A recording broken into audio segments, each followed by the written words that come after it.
Earlier this year, the Indian government came out with the new EIA draft, which is Environmental Impact Assessment 2020, enduring to modernize the norms of environmental clearance processes for industrial projects. The draft came under severe criticism as environmentalists and experts alleging that it seeks to dilute the present laws to ensure wider public participation and consultation before the changes are made. Several groups started campaigning, including mass emails to the Environment Ministry. Indian Environment Minister Prakash Javadekar complained the Delhi police about the mass emails to his inbox, which led action against the three collectives, which are Let India Breathe, Fridays for Future, and There Is No Earth B. These three collectives were blocked, and the police issued a notice under the anti-terror stringent law.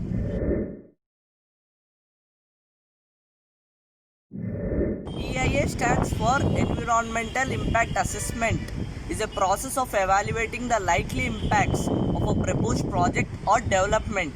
And United Nations Environment Program says that Environmental Impact Assessment is a tool which we can use to identify the interrelated social, economic, cultural and human health impacts, both beneficial and adverse. By using EIA, both environmental and economic benefits can be achieved, such as reduced low cost and time of project implementation and design. The proposed draft violates several provisions of the Forest Rights Act 2006, Scheduled Caste and Scheduled Tribe Act 1989 and other laws which protect the rights of the local communities. EIA draft provides narrow definitions of eco-sensitive zones and leaves out numerous protected areas such as reserve forests and village forests. In this definition, there is no mention about the projects that violate the conditions of environmental clearance by the regulatory authority. Draft EIA 2020 allows post-fact approval without prior environmental clearance for various projects like mining of major elements, projects of airports, highways, expressways will get approval. These projects shall not be required to be placed before the appraising committee. Hence, these projects will get exempted from undergoing EIA processes. Meanwhile, the Supreme Court of India had disapproved the post facto environmental clearances to industrial projects that are without a clearance. According to the draft, there was a notice period of 20 days was provided by the government to the public for furnishing their responses on the new EIA draft. I believe 20 days is a too short of time to respond for the local affected people and others who have stake in the environmental impacts of these projects.